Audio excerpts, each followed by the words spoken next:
Hi, my name's Dennis O'Day and I'm a mechanical design engineer by trade.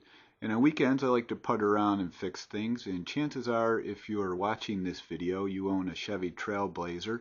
You know your thermostat needs to be replaced, and chances are you found this out because your service engine light is on.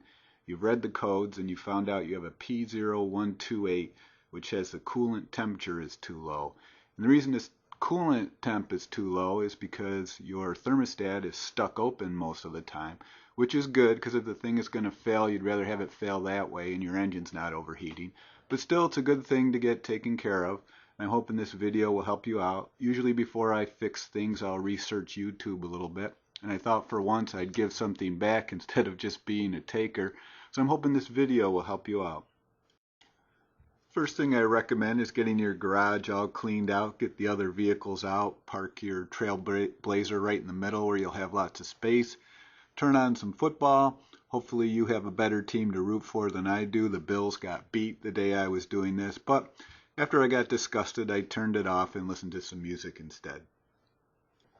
First thing you want to do is get your battery disconnected. You're going to be working on the alternator as you do this, and batteries can do bad things to you. You don't want to die while you're doing this job. It can ruin your whole day, especially if it's a nice fall day. So a 6mm ratcheting wrench works very nice with this. As you're facing the vehicle, it'll be the terminal on your left. It's the black one. So just get that thing disconnected and push the cable out of the way so it doesn't come back into contact with the terminal.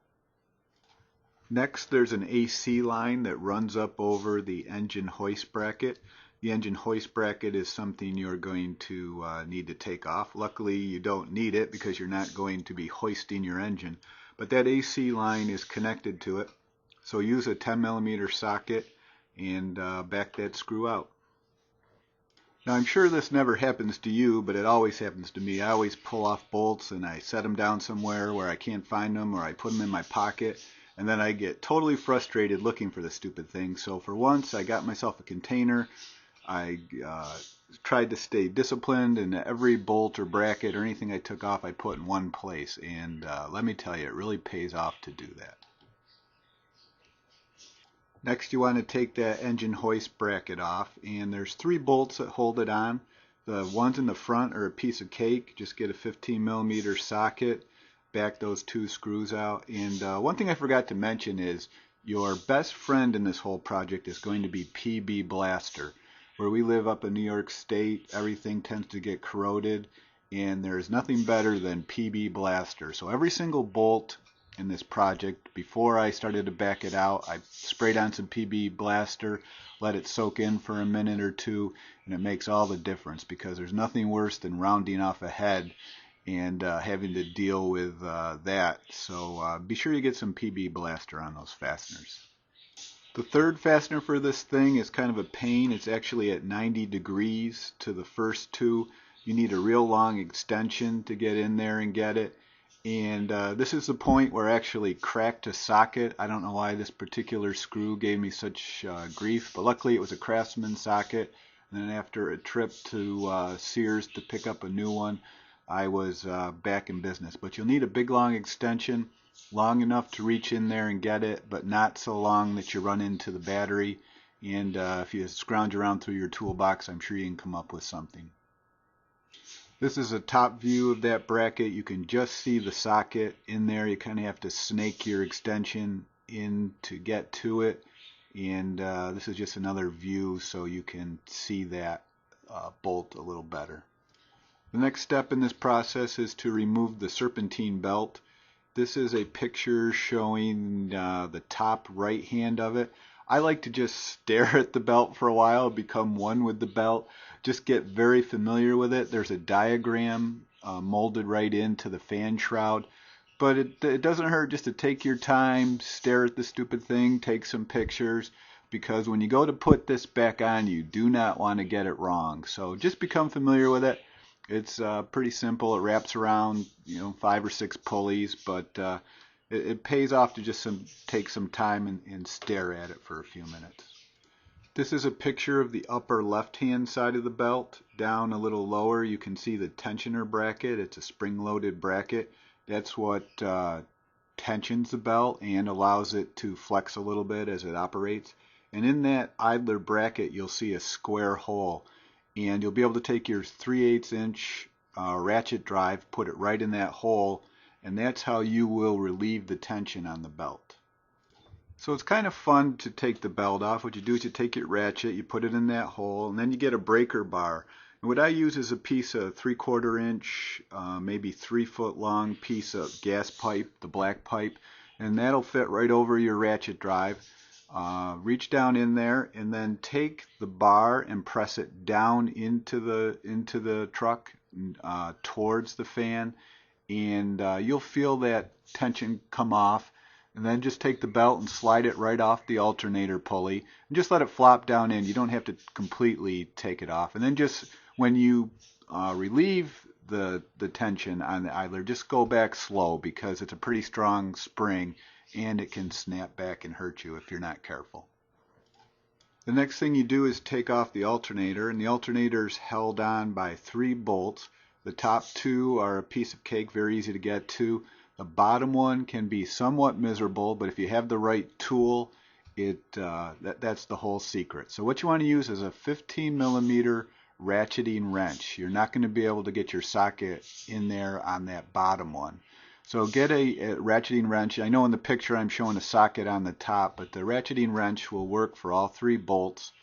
The bottom one you won't be able to see. You'll have to just reach down in there and feel it, and then just back it out. And again, you won't even be able to take it out because it's going to run into that AC line. But once you get the top 2 out, you'll be able to shift the alternator enough to get it off of the block. And one thing you want to watch out for, keep your hand on that bottom bolt when you start to pull the alternator out, because in my case it slid out, went down inside the engine compartment, and I spent way too long looking for the thing. So just to save you a little time, keep your hand on that bolt as you pull out the alternator.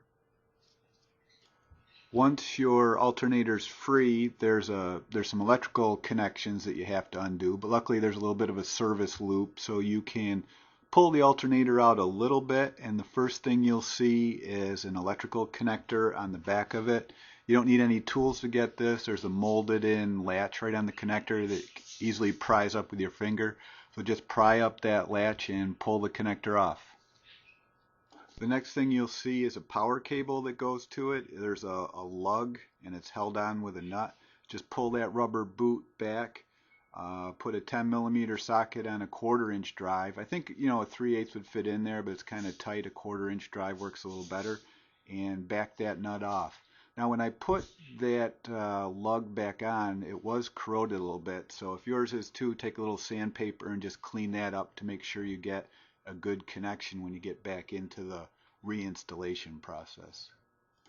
Now at this point, what a real mechanic would probably do, who's done this a million times and wants to get the job done in a short amount of time, would probably just let the alternator flop and then work behind it. But since I was just on a nice fall afternoon enjoying the job and wanted lots of room and was somewhat unfamiliar with this, I pulled the alternator right out. So here's the alternator after I pulled it out and set it on the garage floor. And I left it right in the orientation I pulled it out in.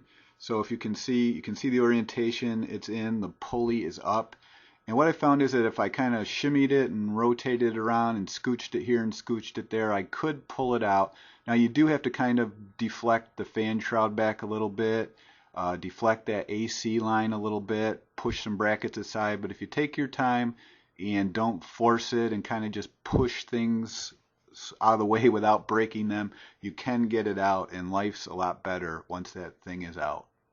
Now once everything's out of your way, you can see your ultimate goal here. There's the thermostat housing. In the 4.2 GM motor, the thermostat is actually built right into the housing. It's not a separate entity that comes out of the housing. So your new one will be that whole piece, housing and thermostat. Here comes the messy part of the job, pulling the radiator hose on the bottom of the radiator. Unfortunately, these TrailBlazers don't have a petcock, so you do have to pull the hose off. Just be careful because the bottom nipple on the radiator hose is plastic, or on the radiator is plastic. Just get a pair of channel locks, scrunch the clamp. It does have a detent, so if once you scrunch up those tabs, the detent will lock in, and then you can just slide it back, pull the hose off, and just get yourself a very big bucket, because fluid's going to come out of two places. Once you pull the hose off, it's going to come from the block through the hose, and it's also going to come out of the radiator. So you're going to have fluid pouring in from two places, so be sure you have a nice big bucket. Since your fluid level will be way down, now you can get the hose off the thermostat housing without too much of a mess. Again, there's one of those clamps that you need channel locks for. Luckily, GM oriented that clamp in a way that made it semi-serviceable. So if you get your channel locks and get them on those tabs and kind of orient your handles back towards the windshield, there is a spot where you can get them in there and get that clamp back into its detent position and slide it back so you can pull the hose off. And once the hose is off, just pull it up so the end of the hose is above the fluid level in your engine, and then you won't have too much of a mess when you do this. Now you can get the old housing off. You're going to need a 10mm socket on the end of kind of a medium-sized extension. You won't be able to see the one on the bottom, but just take the socket on the extension, take it off the drive, and just feel till you get it seated nicely on that bolt on the bottom. And it's better to take the extension right off and feel it with your fingers, because you do not want to strip that bolt or round off the head. So once you get it seated with your fingers, it's on there nice and solid, then plug in the drive and back those bolts right out. Once the thermostat housing's off, the old gasket will probably stick to the block. So you'll need to scrape that off, clean up that whole area so it's nice and clean before you put the new one on. And then this picture also shows right above it the temperature sender. Now a lot of people will replace that also while they're in there. I didn't do it because I'm a cheapskate, and I had a feeling that mine was probably working okay. My temperature gauge in the truck was still working fine. So I did not replace that, and luckily it was fine. But some people may want to replace that while they're in there. The cost of that thing was actually even more than the thermostat. So if you're a cheapskate like me and you're trying to save money, don't replace it. In fact, if you had to go back in, it'd be semi-miserable, but at least you wouldn't have to deal with the fluids. Next, you just want to bolt in that shiny new part. It always feels good to get something new in your vehicle. And put the hose back on. Just hook up the hose, slide the clamp back into place, and let it go. One thing I did notice is that the part number on my new part was different than the part number that I took out. Hoping that's not a problem. Hoping the guys at the auto parts store got it for me right. Hoping it's just an updated part number. I know where I work, 7 years later, we would never have the same part that goes back into one of our machines. We like to redesign things on almost a daily basis. So my hope is GM is doing the same thing here. Now that all the hard work's done, all you need to do is reverse the process and put everything back together. It's always a little easier to do that because now you're much smarter than when you started the job, and you don't have to worry about bolts breaking or anything going wrong on you. Before you start up the truck, make sure your serpentine belt is back on correctly. You don't want any pulleys turning the wrong direction when you turn it over, because some real bad things could happen to your engine if that were to occur. It'll be real nice not to have that annoying service engine light on anymore. And one thing after you start up the truck, you might notice that it idles a little rough. Mine did this. Apparently once the battery has been disconnected, the computer forgets how to idle, but it has the capability of relearning that as long as your throttle body's not too dirty. So mine did idle rough for a while, but it eventually did smooth out and it relearned how to idle. So the nice thing about doing this yourself is you probably saved yourself a little money. If you took it to your corner mechanic, he'd probably charge you about $300 to do this job, even more at the dealer. So I hope watching this will help you do this job and make it go a little smoother for you. So take care. Hope this helps. Bye-bye.